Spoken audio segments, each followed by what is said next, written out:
पाठ 15 विराम चिन्ह पंक्चुएशन।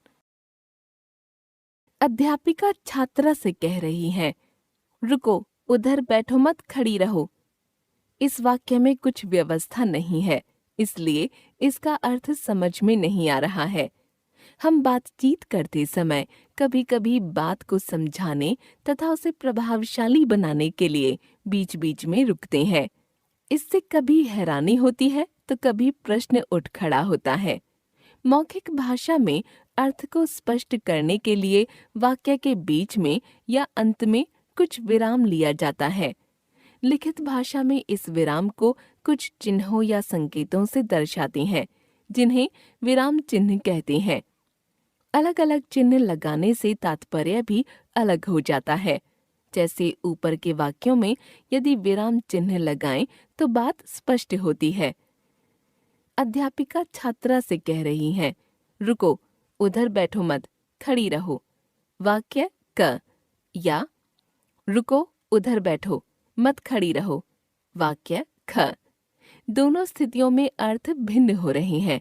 वाक्य क में बैठने को मना किया गया है तो वाक्य ख में खड़े होने को। यह सब विराम चिन्हों के हेर-फेर से हो रहा है। अतः हम कह सकते हैं, भाषा को बोलते या लिखते समय अपने भावों को स्पष्ट करने के लिए वाक्यों के बीच या अंत में थोड़ा रुकना होता है। इस विराम को प्रकट करने के लिए निर्धारित चिन्हों को विराम चिन्ह कहते हैं। हिंदी में निम्नलिखित विराम चिन्हों का प्रयोग किया जाता है। पूर्ण विराम, वाक्य की समाप्ति पर पूर्ण विराम का प्रयोग होता है। जैसे रघु पढ़ने के लिए इंग्लैंड चला गया। सब बच्चे पार्क में खेल रहे हैं। अल्प विराम, लिखने या पढ़ने में जहाँ थोड़ी देर के लिए रुकना होता है वहाँ अल्प विराम का प्रयोग करते हैं। वस्तुतः समान पदों या पदबंधों को अलग अलग दर्शाने हेतु इसका प्रयोग होता है। जैसे रीना परिश्रमी है किंतु उसकी बहन आलसी है। राघव, रवीना, रवींद्र और रूपा सभी आए थे। अर्ध विराम, इसमें अल्प विराम की अपेक्षा थोड़ा अधिक रुकना पड़ता है। संयुक्त वाक्यों में समानाधिकृत उपवाक्यों के बीच में अर्ध विराम का प्रयोग होता है। जैसे सूर्य उदय हुआ, रात का अंधेरा मिट गया, चिड़ियां चहचहाने लगीं। कृतज्ञता मनुष्य का गुण है, कृतघ्नता दोष है। उपविराम, वाक्य में किसी विशेष बात या शीर्षक से पूर्व उपविराम लगाया जाता है। जैसे भ्रष्टाचार एक भयावह रोग, मेरा मित्र, मेरा विश्वास। दहेज समाज का दुश्मन, विज्ञान वरदान या अभिशाप। प्रश्नवाचक चिन्ह, जिन वाक्यों में प्रश्न पूछा जाता है उनके अंत में प्रश्नवाचक चिन्ह लगाते हैं। जैसे वह किसका कुत्ता था? उसने पापा को कहाँ काटा था? पापा को इंजेक्शन क्यों लगवाने पड़े? आपका नाम क्या है?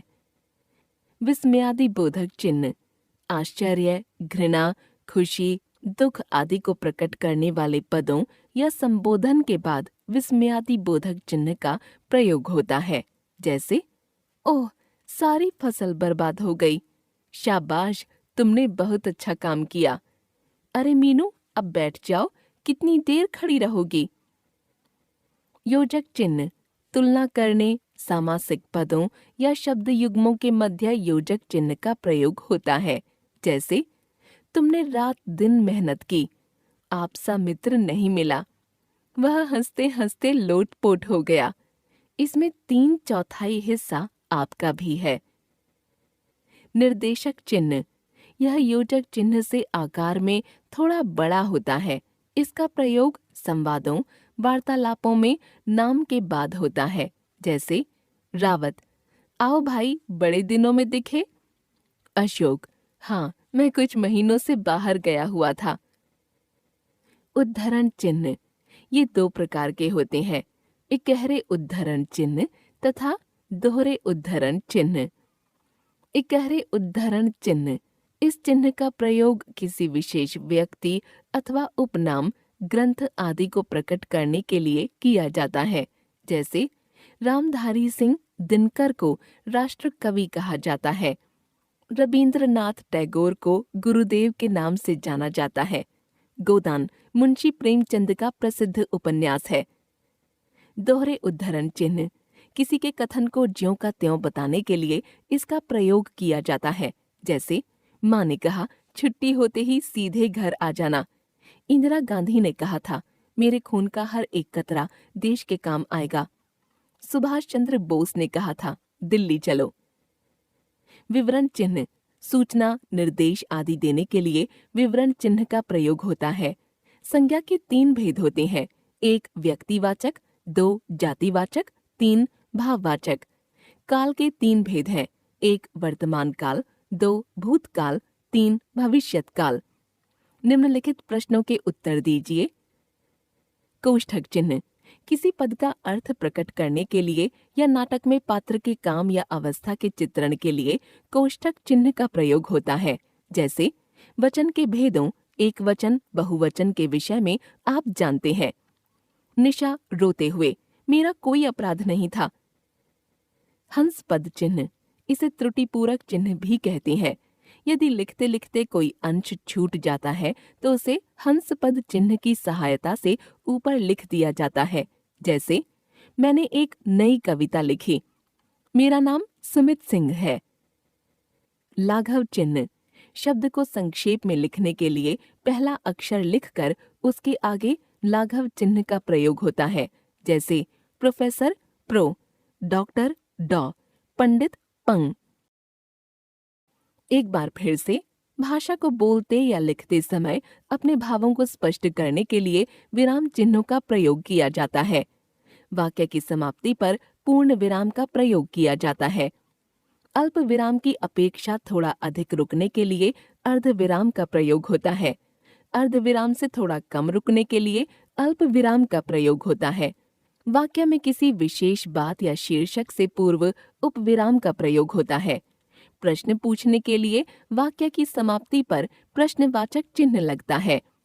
हर्ष तथा विस्मय आदि भावों को प्रकट करने के लिए विस्मयादि बोधक चिन्ह लगाया जाता है। तुलना करने, सामासिक पदों या शब्द युग्मों के मध्य योजक चिन्ह का प्रयोग होता है। निर्देशक चिन्ह का प्रयोग संवादों, वार्तालापों आदि में नाम के बाद होता है। उद्धरण चिन्ह 2 तरह के होते हैं, इकहरा उद्धरण तथा दोहरा उद्धरण। सूचना, निर्देश आदि देने के लिए विवरण चिन्ह लगाया जाता है। किसी पद का अर्थ प्रकट करने तथा नाटक में पात्र के काम या अवस्था आदि को बताने के लिए कोष्ठक का प्रयोग होता है। लिखते लिखते कोई अंश छूट जाने पर उसे हंस पद चिन्ह की सहायता से ऊपर लिख दिया जाता है। शब्द को संक्षेप में लिखने के लिए लाघव चिन्ह लगाया जाता है।